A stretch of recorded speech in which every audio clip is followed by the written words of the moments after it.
نحمده ونصلي ونسلم على رسوله الكريم اما بعد فاعوذ بالله من الشيطان الرجيم بسم الله الرحمن الرحيم قل ان صلاتي ونسكي ومحياي ومماتي لله رب العالمين لا شريك له وبذلك امرت وانا اول المسلمين صدق اللہ مولانا العظیم وصدق رسولہ النبی الامین الکریم ونحن علی ذلک لمن الشاہدین والشاکرین والحمد للہ رب العالمین۔ یا صاحب الجمال ویا سید البشر من وجهک المنیر لقد نور القمر لا يمكن الثناء كما كان حقه بعد از خدا بزرگ توی قصہ مختصر۔ عزیزان ملت اسلامیہ، رفیقان گرامی، آج کے اس اسپیشل سیشن میں آپ تمامی حضرات کا استقبال اور آپ تمام کو خوش آمدید کہتا ہوں۔ آج کے اس سیشن میں فلسفہ قربانی اور مسائل قربانی کا بیان اختصار کے ساتھ ہم کریں گے۔ کچھ عرض و معروض سے قبل آئیے انتہائی عقیدت و محبت کے ساتھ اپنے اور ساری کائنات کے مرکز عقیدت حضور رحمت عالم نور مجسم ارواحنا فداہ جناب محمد رسول اللہ صلی اللہ تعالیٰ علیہ وسلم کی مقدس بارگاہ میں ہدیہ درود و سلام پیش کریں۔ اللہم صلی علی سیدنا مولانا محمد طب القلوب و دوائها و عافیت الابدان و شفائها و نور الابصار و ضیائها وعلی آلہ وصحبہ دائما ابدا۔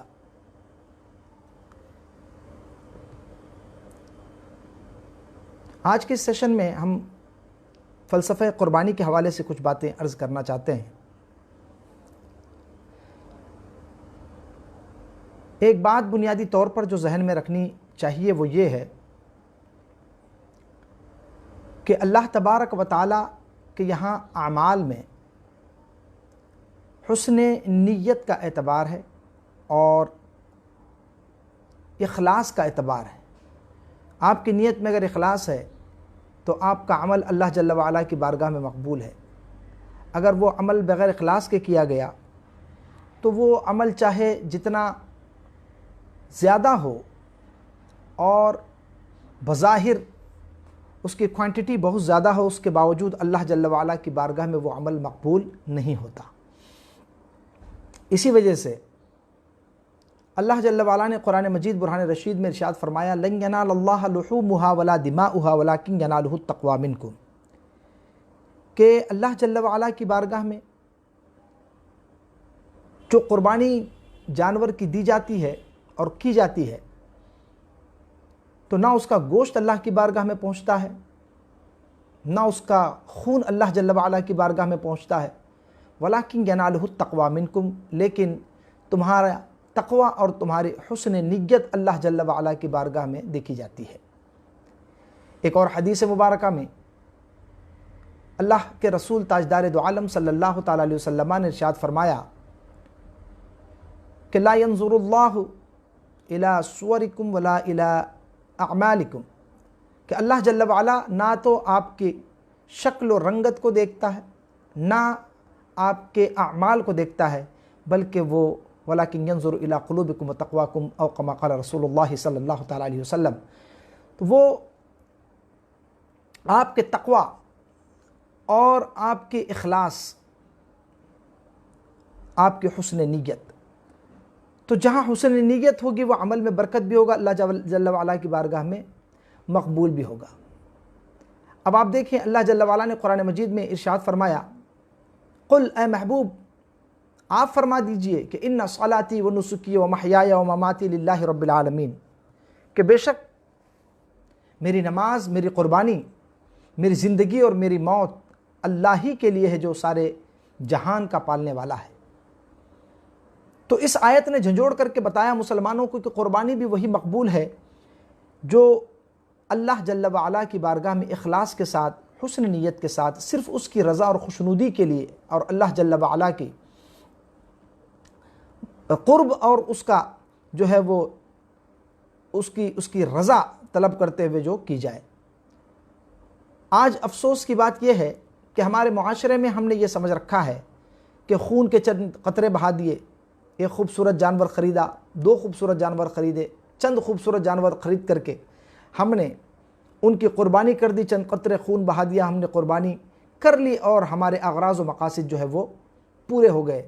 لیکن یاد رکھیں یہ قربانی کیا ہے، کس کی سنت ہے، اس کا پس منظر کیا ہے، اس کا بیک گراؤنڈ کیا ہے۔ اب آپ دیکھیں حضرت ابراہیم خلیل اللہ علیہ السلام کی سنت مبارکہ ہے، اور قربانی کا ایک فلسفہ اور ذہن میں رکھیے کہ جس چیز کی قربانی اللہ جل وعلا کی بارگاہ میں دی جاتی ہے اللہ اس کے اندر برکت عطا فرماتا ہے۔ جس چیز کی بھی قربانی آپ دیں گے، مثال کے طور پر اگر آپ مال کی قربانی دیں گے تو اللہ جل وعلا آپ کے مال میں برکت عطا فرمائے گا، اگر آپ جان کی قربانی دیں گے تو اللہ جانوں میں برکت عطا فرمائے گا، اگر آپ وقت کی قربانی دیں گے تو اللہ وقت میں برکت عطا فرمائے گا۔ جس چیز کی آپ اللہ کی راہ میں قربانی دیں گے اللہ اس میں برکت عطا فرمائے گا۔ یہ نقطہ ہمیشہ پیش نظر رہنا چاہیے، اس سے اخلاص پیدا ہوتا ہے۔ میں آپ کی خدمت میں مثال پیش کرتا ہوں کہ جو چیز اللہ جل وعلا کی راہ میں قربان کی جائے اس کے اندر برکت ہوتی ہے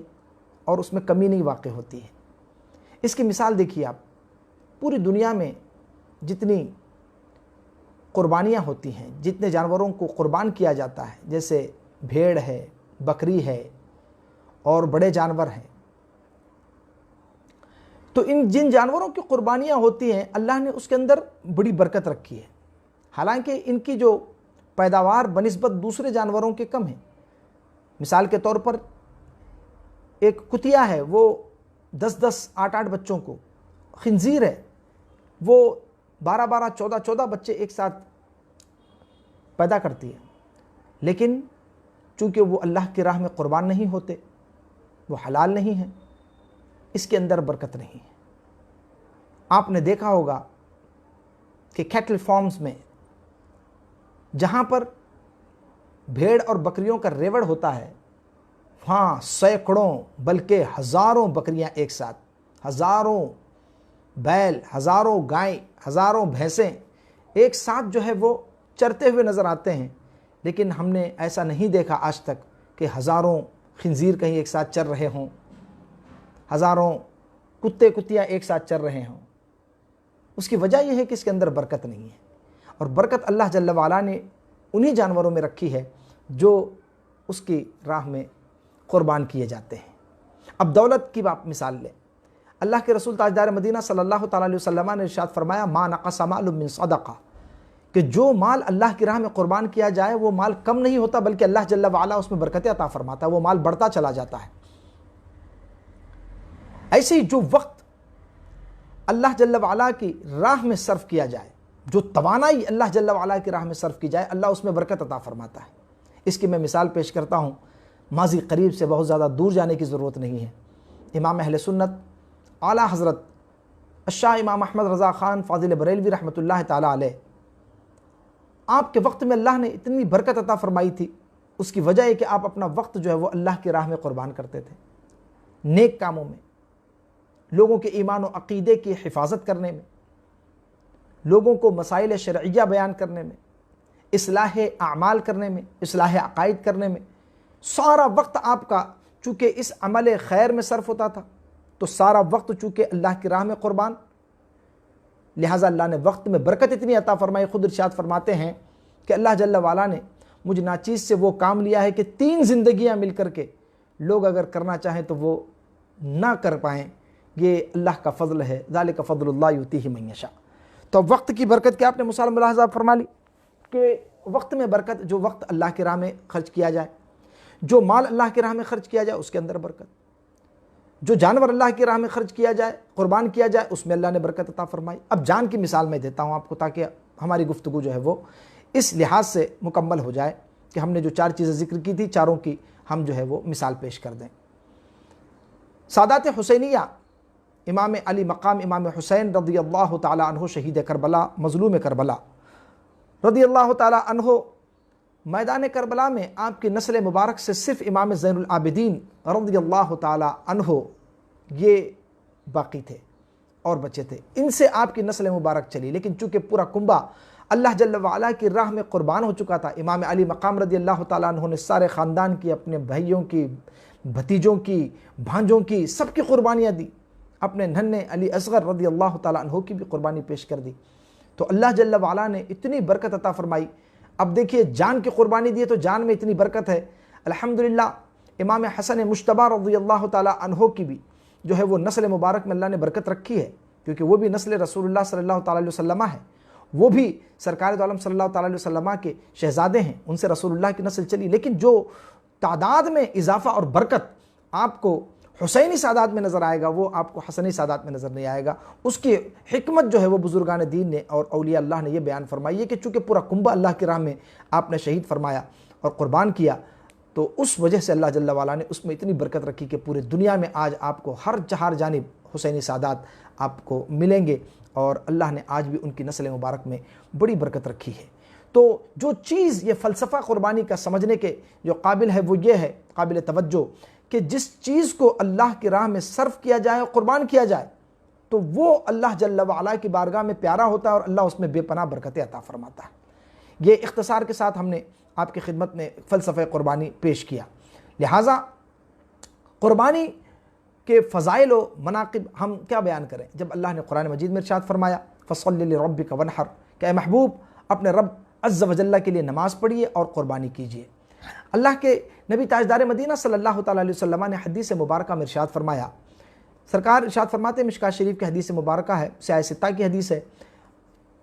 فرمایا ما عمل ابن آدم من عمل یوم النحر احب الی اللہ من احراق الدم، یعنی قربانی کے دنوں میں اللہ جل وعلا کے نزدیک ابن آدم، اولاد آدم کا کوئی عمل قربانی سے زیادہ پیارا نہیں ہے۔ اور قربانی کا جانور وَإِنَّهُ لَيَأْتِي يَوْمَ الْقِيَامَةِ بِقُرُونِهَا وَأَشْعَارِهَا وَأَظْلَافِهَا، قیامت کے دن وہ جانور، قربانی کا جانور اپنے سینگ، بال اور کھروں کے ساتھ آئے گا، اور بے شک قربانی کا خون زمین پر گرنے سے پہلے اللہ رب العزت کی بارگاہ میں درجہ قبولیت اور مقام قبولیت کو پہنچ جاتا ہے۔ لہٰذا خوش دلی سے کرو اور اخلاص کے ساتھ کرو۔ برادران ملت اسلامیہ، عزیزان ملت، رفیقان گرامی، آپ ان احادیث مبارکہ کے الفاظ پہ غور فرمائیے کہ قربانی کے دنوں میں ابن آدم کا کوئی بھی عمل اللہ جل وعلا کی بارگاہ میں خون کے بہانے سے زیادہ پیارا نہیں ہے۔ آج کل بہت سارے جو انٹلیکچوئل حضرات ہیں اور جو نام نہاد اسکالرز ہیں وہ ٹی ویوں پر بیٹھ کر ڈیبیٹ کرتے ہیں اور یہ کہتے ہیں کہ قربانی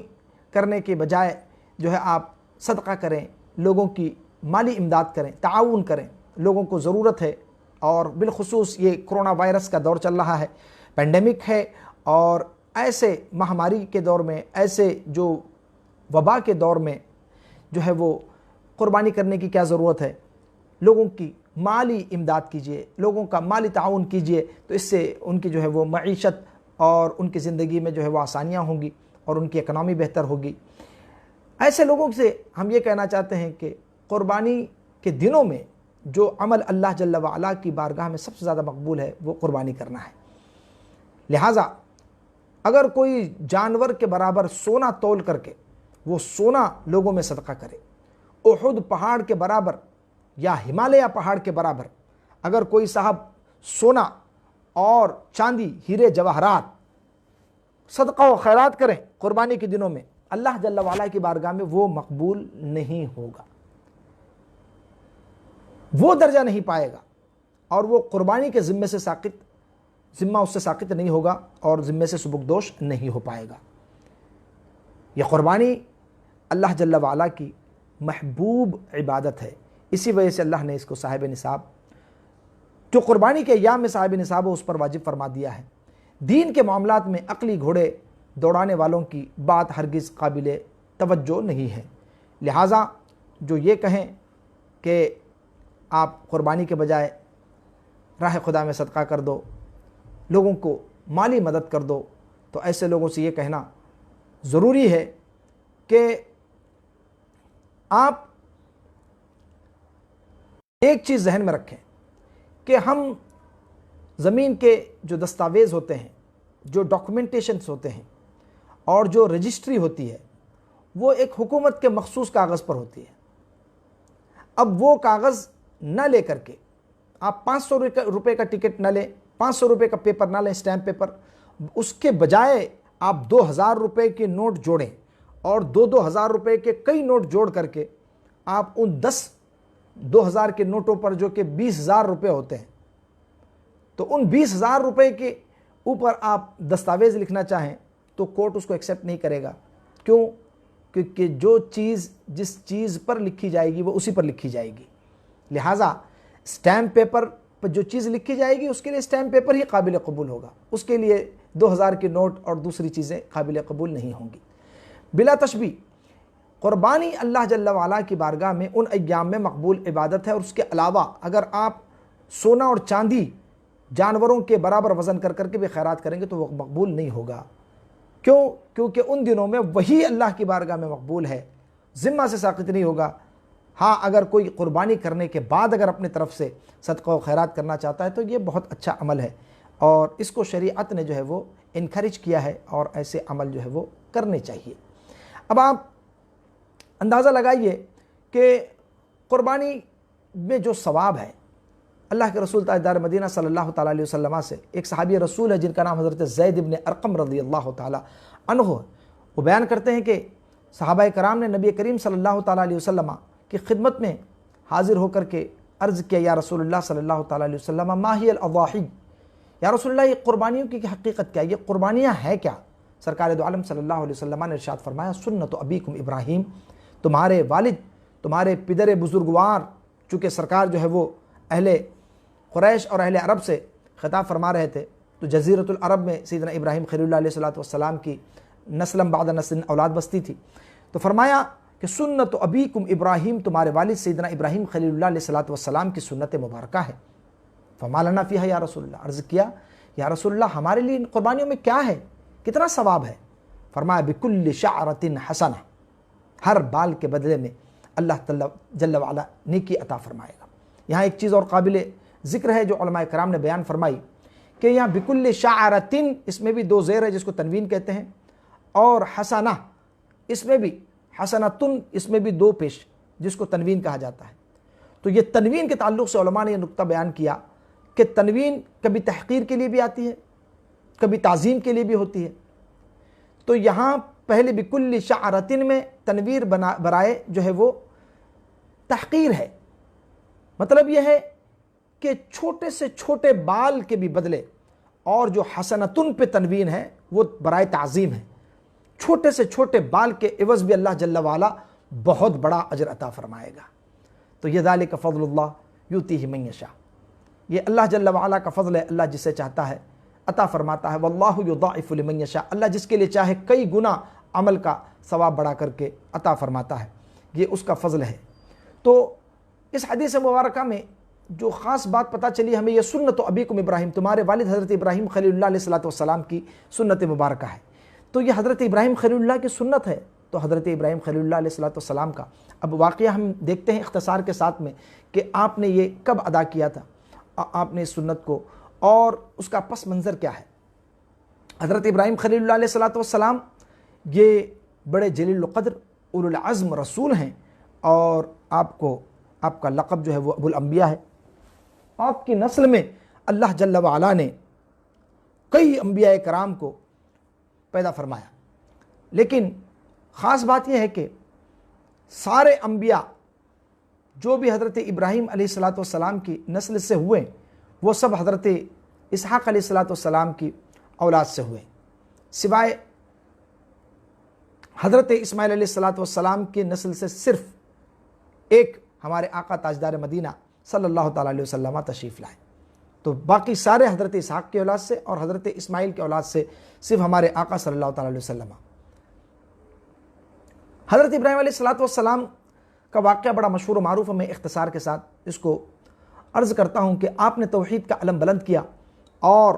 توحید کا پرچار کیا۔ لوگ بت پرستی میں، شرک میں، کفر میں مبتلا تھے، انہیں اللہ جل وعلا کی وحدانیت کی طرف بلایا، تو لوگوں نے آپ کو بڑی تکلیفیں پہنچائی اور آتش نمرود میں ڈالنے کی کوشش کی۔ آپ کو حضرت ابراہیم خلیل اللہ علیہ السلام کو بڑے مصائب کا سامنا کرنا پڑا، لیکن آپ اس کے باوجود جہد مسلسل اور سعی پیہم کرتے رہے، دین اسلام کی طرف لوگوں کو بلاتے رہے۔ بڑی عمر ہو گئی تھی لیکن آپ کی کوئی اولاد نہیں تھی۔ رب العالمین کی بارگاہ میں آپ نے عرض کی، رب حبلی من الصالحین، اے میرے پروردگار مجھے نیک بیٹا عطا فرما۔ درد مند دل سے اللہ جل وعلا کی بارگاہ میں جو گزارش اور جو التجا کی گئی اللہ جل وعلا نے قبول فرمایا۔ شاعر کہتا ہے جو مانگنے کا طریقہ ہے اس طرح مانگو، جو مانگنے کا طریقہ ہے اس طرح مانگو، درے کریم سے بندے کو کیا نہیں ملتا۔ تو مانگنے کا سلیقہ ہونا چاہیے۔ اگر مانگنے کا سلیقہ ہو تو رب العالمین کی بارگاہ سے، اس کریم مولا کی بارگاہ سے سب کچھ ملتا ہے۔ چنانچہ بڑھاپے میں بعض روایت میں 80 سے عمر مبارک تجاوز کر گئی تھی، بعض روایت میں 90 برس کی عمر میں آپ کو اللہ جل وعلا نے اتنی طویل عمر گزرنے کے بعد ایک بیٹا آپ کو حضرت سیدنا حاجرہ رضی اللہ سیدتنا حاجرہ رضی اللہ تعالیٰ عنہ کے بطن مبارک سے حضرت اسماعیل علیہ السلام تشریف لائے۔ بڑی آرزوؤں، بڑی تمناؤں کے بعد جو اولاد پیدا ہوتی ہے، ماں باپ اس سے کتنا پیار کرتے ہیں، اس سے کتنی محبت کرتے ہیں، اس کا اندازہ مجھے آپ لوگوں کو بیان کرنے کی ضرورت نہیں، مجھے اندازہ ہے کہ آپ لوگ اس کو سمجھ سکتے ہیں، بالخصوص جو والدین ہیں۔ فرشتوں نے اللہ جل وعلا کی بارگاہ میں عرض کی، پروردگار عالم تو نے ابراہیم کو اپنا خلیل بنایا، تاج خلت پہنایا، تو نے اپنا خلیل کہتا ہے۔ اچھا، خلیل کے لفظ کی تشریح کرنے کا وقت میرے پاس نہیں ہے، ورنہ میں تفصیل کے ساتھ آپ کی خدمت میں عرض کرتا۔ عربی زبان میں جو ہے ایک ہوتا ہے صدیق ہوتا ہے، اس کو دوست کہتے ہیں، ہم بھی اپنی زبان میں اس کو دوست کہتے ہیں، لیکن عربی زبان میں دوستی سے اوپر کا درجہ ہے، دوستی سے آگے کی بات ہے، اور راز و نیاز جہاں راز و نیاز نہ رہے، تعلق اتنا قریب ہو تو اس کو خلیل کہا جاتا ہے۔ فرشتوں نے عرض کیا، پروردگار تو نے ابراہیم کو اپنا خلیل فرمایا، لیکن ہم دیکھتے ہیں کہ ان کے قلب میں اپنے بیٹے کی بھی محبت ہے۔ پروردگار تیرا دوست کہلانے کا حقدار تو وہ ہے کہ جس کے قلب میں تیرے سوا کسی اور کی محبت نہ ہو، تیرے سوا کسی اور کا پیار نہ ہو، تیرے سوا کسی اور کی گنجائش نہ ہو، جس کا دل اور کی محبت سے خالی ہو۔ اللہ جل وعلا کہ فرشتوں نے جب یہ عرض کی تو حضرت ابراہیم علیہ السلام کا امتحان ہوا۔ اللہ جل وعلا نے ارشاد فرمایا کہ میرے ابراہیم کے دل میں در حقیقت میری ہی محبت ہے۔ حکم ہوا کہ اپنے سب سے پیاری چیز اللہ کی راہ میں قربان کرو۔ فرشتوں کا سوال پورا ہو جائے، آفتاب نصف النہار کی طرح یہ حقیقت ساری دنیا پر آشکارا ہو جائے کہ بلا شبہ ابراہیم خلیل اللہ کے قلب میں صرف اور صرف اللہ جل وعلا کی محبت ہے، اللہ کے علاوہ کسی اور کی محبت نہیں۔ جس بیٹے کو بڑی آرزوؤں سے، تمناؤں سے، التجاؤں سے رب کی بارگاہ سے مانگا تھا اور بڑے لاڑ و پیار سے پالا تھا، پہلے حکم ہوا کہ اسے وادی غیر ذی زرع یعنی بے آب و گیا چٹیل میدان حجاز مقدس کی سرزمین پر مکہ معظمہ جہاں آج خانہ کعبہ ہے اس جگہ چھوڑنے کا حکم ہوا تو پہلے چھوڑ دیا۔ پھر وہ چلنے کے لائق ہو گئے، چلنے پھرنے کے لائق، تو حکم ہوا کہ اب انہیں قربان کر دیا جائے۔ تو حضرت ابراہیم خلیل اللہ علیہ السلام نے رب کے حکم پر لبیک فرمایا۔ احادیث مبارکہ کا جو خلاصہ ہے وہ آپ کی خدمت میں عرض کرتا ہوں، کیونکہ مجھے اس کے بعد کچھ مسائل بھی آپ کی خدمت میں کرنے ہیں۔ احادیث کریمہ کا مضمون یہ ہے، خلاصہ، کہ 8ویں ذوالحجہ کی رات کو حضرت ابراہیم علیہ السلام نے خواب میں دیکھا کہ فرشتہ اللہ کا حکم سنا رہا ہے کہ اے ابراہیم قربانی کرو، جو سب سے پیاری شے ہے تمہارے نزدیک، سب سے عزیز ہے، اس کو اللہ کی راہ میں قربان کر دو۔ آپ نے اٹھ کر صبح 100 اونٹوں کی قربانی دی۔ دوسری رات بھی یہی خواب ہوا، پھر آپ نے جو ہے وہ اللہ جل وعلا کی بارگاہ میں قربانی کی 200 اونٹوں کی، لیکن تیسری رات پھر وہی خواب، تو آپ 10 ذوالحجہ کو میدان منی کے قریب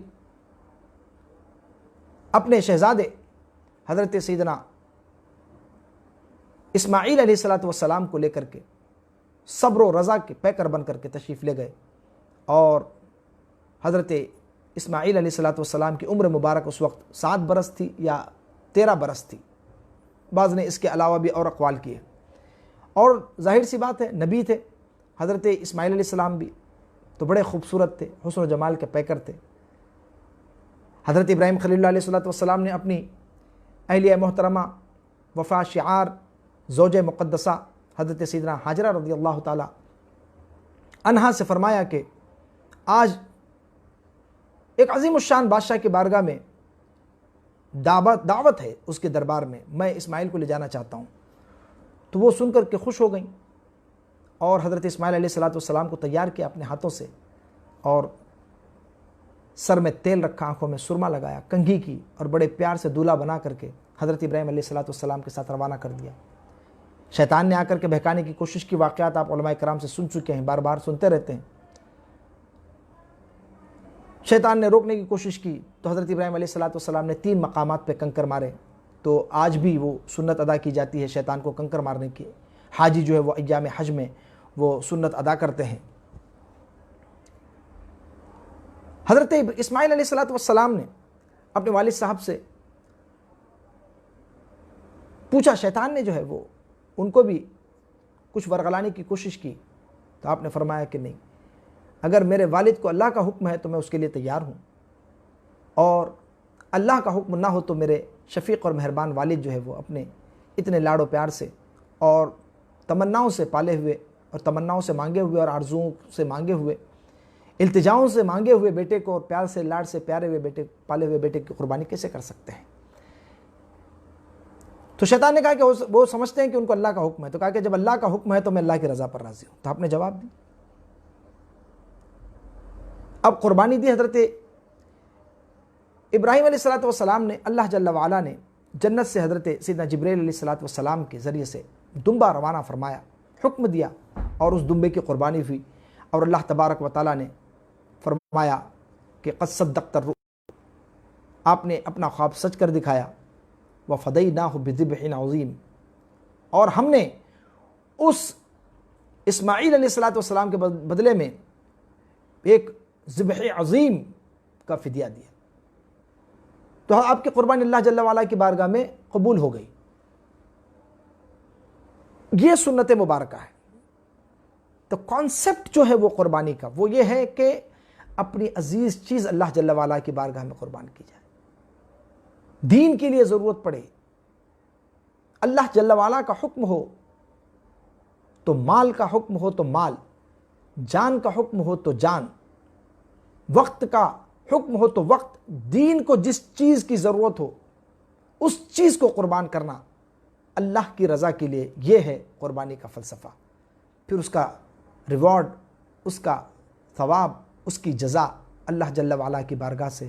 جو ملے گی ہم اور آپ اس کا تصور بھی نہیں کر سکتے. اللہ اکبر. عزیزان ملت اسلامیہ, رفیقان گرامی, دنیا ناپائیدار ہے, ہمیں آخرت پر نظر رکھنی چاہیے, اور جو بھی ہم کام کریں, جو بھی ہم عمل کریں, تو اس میں یا تو آپ کا وقت صرف ہوگا, یا تو آپ کا مال صرف ہوگا, یا آپ کی توانائی صرف ہوگی. تو اخلاص کے ساتھ کریں, کیونکہ اللہ جل وعلا اخلاص کو قبول فرماتا ہے, اور جو عمل اخلاص کے ساتھ نہ کیا جائے وہ اللہ جل وعلا کی بارگاہ میں مقبول نہیں ہوتا, منظور نہیں ہوتا, قبول نہیں ہوتا. اب قربانی کے کچھ مسائل میں آپ کی خدمت میں عرض کر دوں, چونکہ ہم نے وعدہ کیا تھا, وقت ہمارا بڑی تیزی کے ساتھ گزرتا جا رہا ہے. تھوڑی دیر میں ہمیں یہ سیشن بھی ختم کرنا ہے, کیونکہ بہت زیادہ لمبا کرنے سے بھی جو ہے وہ اکتاہٹ ہوتی ہے. ایک مرتبہ درود پاک پڑھ لیں. اللہم صلی علی سیدنا مولانا محمد وعلی آلہ وسلم.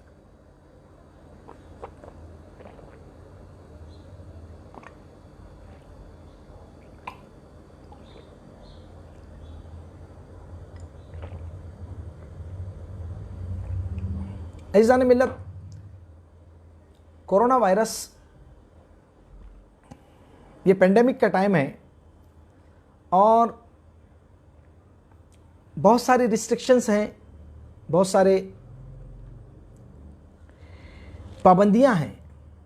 لہٰذا ہم ان پابندیوں کا خیال کرتے ہوئے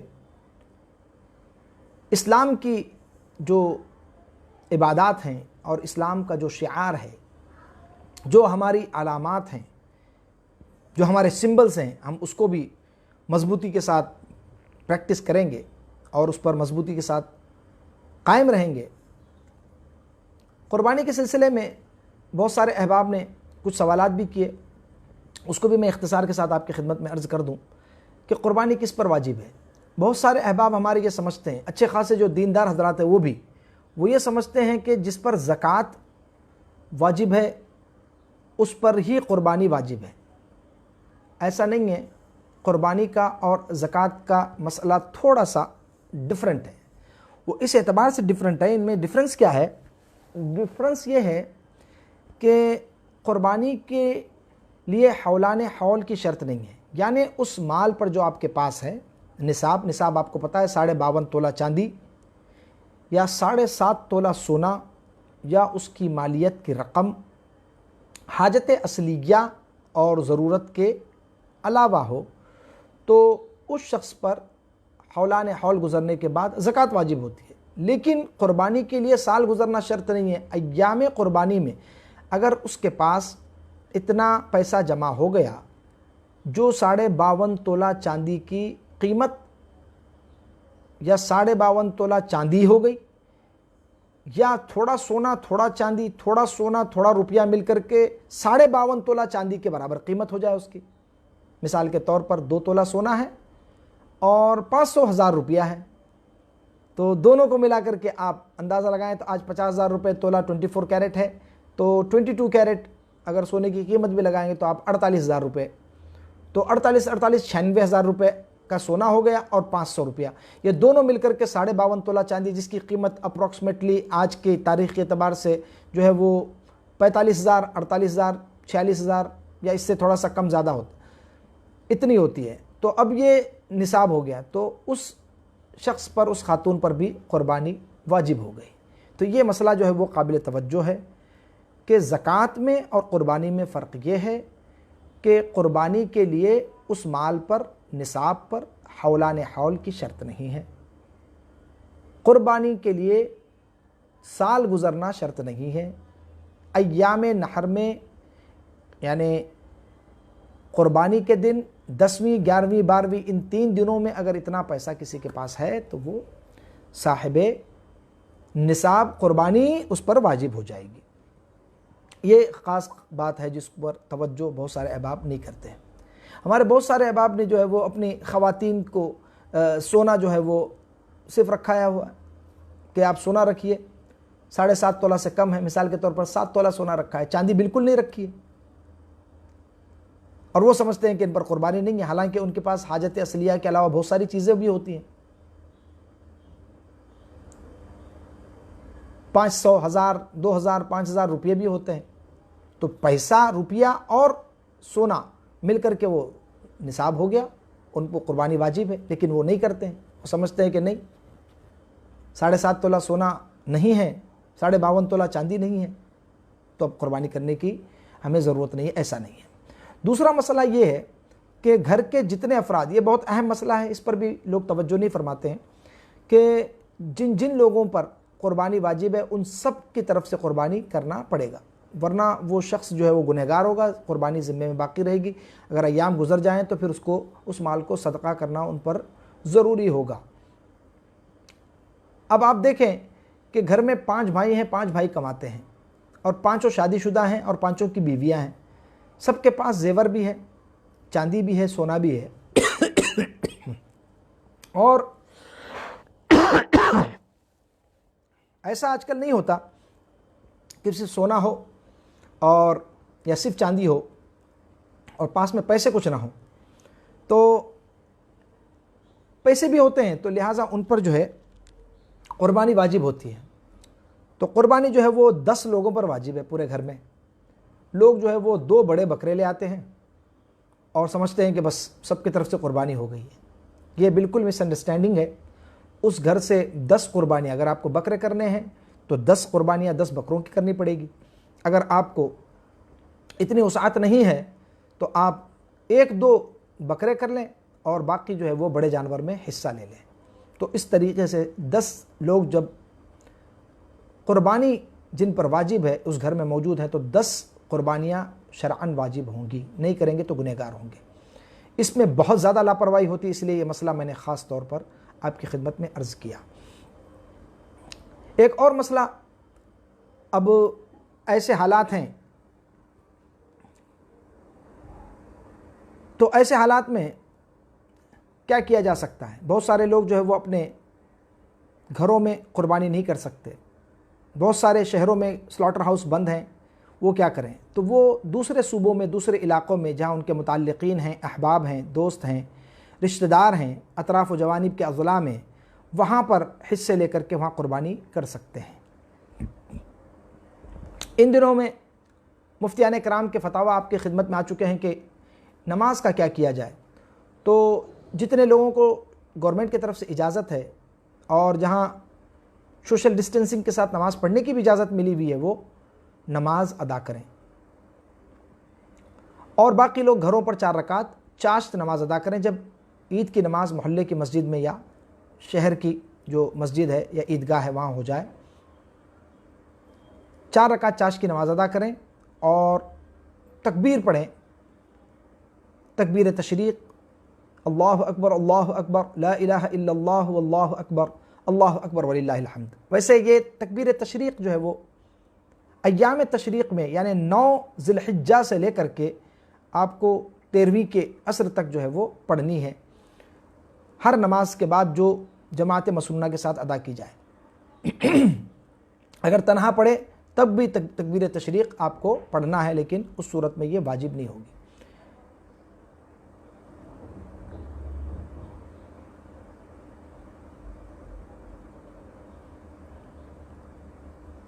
الحمدللہ ہماری شریعت میں بڑی وسعت ہے،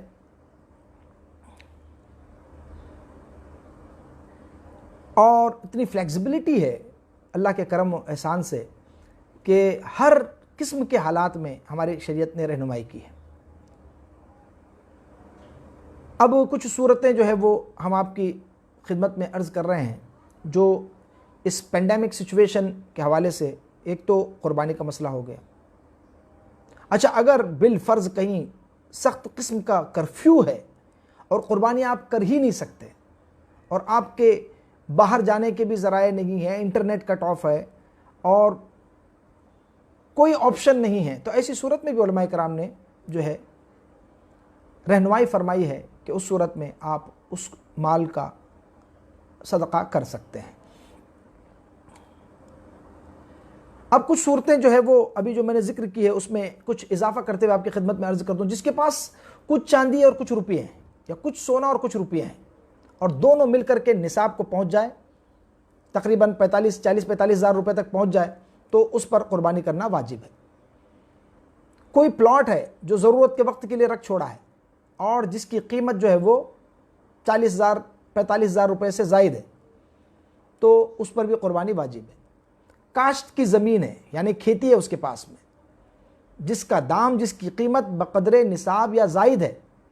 سال بھر کا جس سے غلہ حاصل ہو جاتا ہے، اگر اتنی آپ کی کھیتی ہے تو اس پر بھی قربانی واجب ہے۔ ان مسائل کو توجہ کے ساتھ سماعت فرمائیں۔ لائف انشورنس آپ نے کیا ہوا ہے،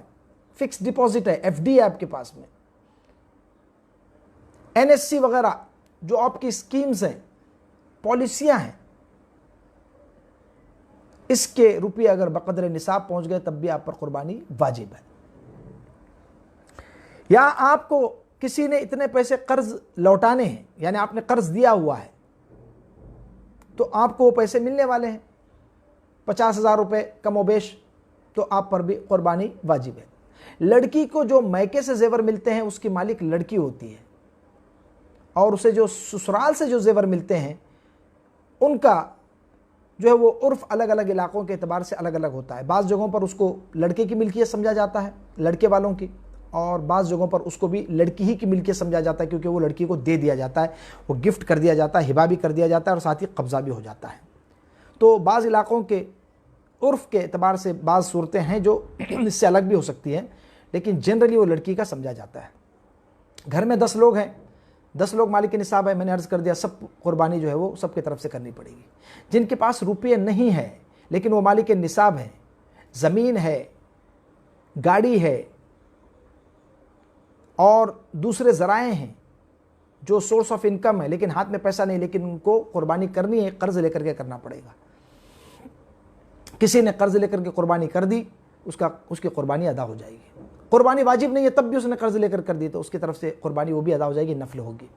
جو لوگ نفل قربانیاں کرتے ہیں ان کو چاہیے کہ جو حصے جو ہے وہ یتیموں، بیواؤں، بے سہاروں کی طرف سے بھی ان کی اجازت سے کر دیں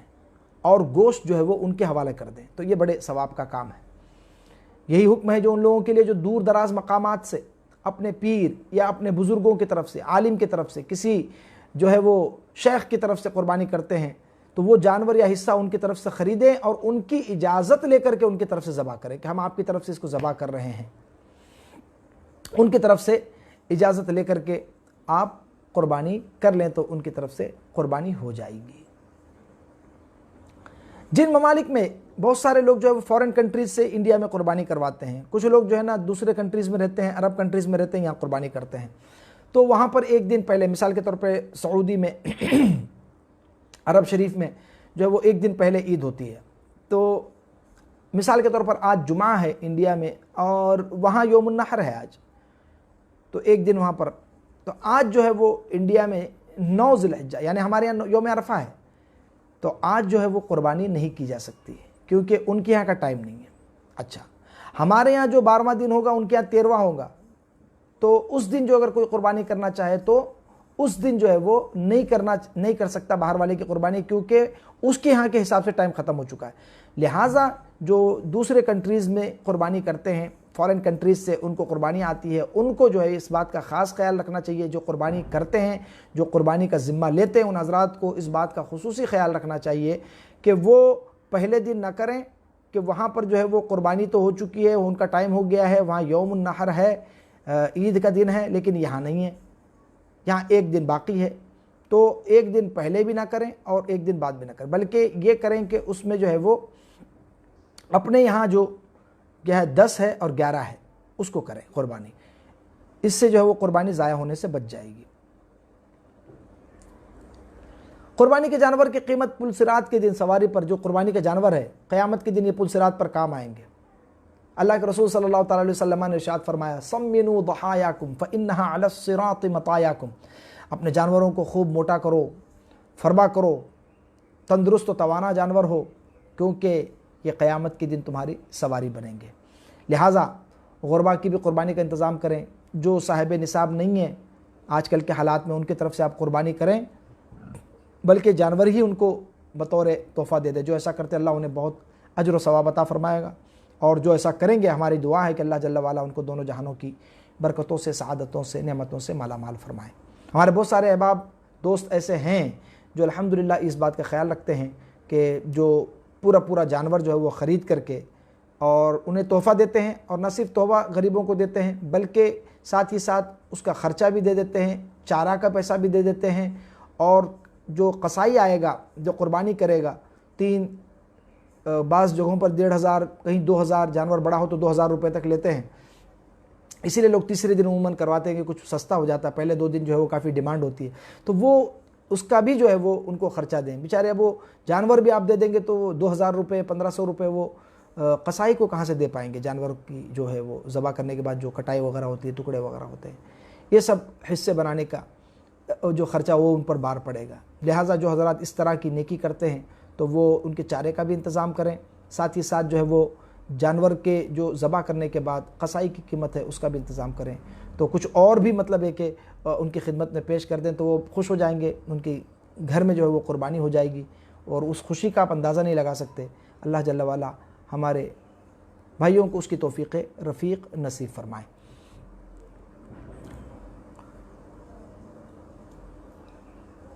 باتیں تو بہت ساری، سوالات بھی بہت سارے ہیں، لیکن ہمارا وقت ہوا چاہتا ہے، اور اللہ جل وعلا کی بارگاہ میں ہم دعا کرتے ہیں کہ پروردگار عالم ہمیں اور آپ کو اخلاص کی دولت سے مالا مال فرمائے، اور ان 3 دنوں میں مسلمانوں کو ہر قسم کی، خصوصاً 3 دنوں میں، عموماً ہر وقت ہر حال میں اللہ سارے مسلمانوں کی جان مال عزت و آبرو کی حفاظت فرمائے، آفتوں سے، بلاؤں سے، مصیبتوں سے، پریشانیوں سے، اور ہر قسم کے جو ہے وہ ظلم و ستم سے محفوظ و معمون فرمائے. ہماری گزارش اپنے احباب سے یہ ہے کہ سوشل میڈیا وغیرہ پر قربانی کی تصویریں نہ ڈالیں، جانور کی تصویریں نہ ڈالیں، اور گوشت وغیرہ بڑی حفاظت کے ساتھ ڈھک کر کے چھپا کر کے لے جائیں، اور جتنا جو ہے وہ جہاں پر جتنا ٹائم دیا گیا ہے، ریسٹرکشنز ہیں، ان ریسٹرکشنز کو فالو کریں، قانون کی پابندی کریں اور قربانی کریں، قانون کی خلاف ورزی نہ کریں، اصولوں کی پابندی کرتے ہوئے شریعت کے دائرے میں رہ کر کے ہم قربانی کریں۔ شریعت کا حکم یہ ہے کہ اپنے آپ کو جان بوجھ کے ذلت پہ پیش نہیں کرنا چاہیے۔ تو جہاں پر مسلمانوں کی بے عزتی اور ہتک کا معاملہ محسوس ہو، نظر آئے، تو ایسی جگہوں سے بچنا چاہیے، ایسے کاموں سے بچنا چاہیے۔ لہٰذا شریعت کی بھی پابندی کریں اور ملک کی قوانین کی بھی پابندی کرتے ہوئے آپ قربانی کریں۔ اللہ آپ کا حافظ و ناصر ہو، حامی و ناصر ہو۔ استغفر اللہ ربی من کل ذنب واتوب الیہ، الحمدللہ علی ما اصبت واستغفر اللہ علی ما اخطأت، والسلام علیکم ورحمۃ اللہ تعالی وبرکاتہ۔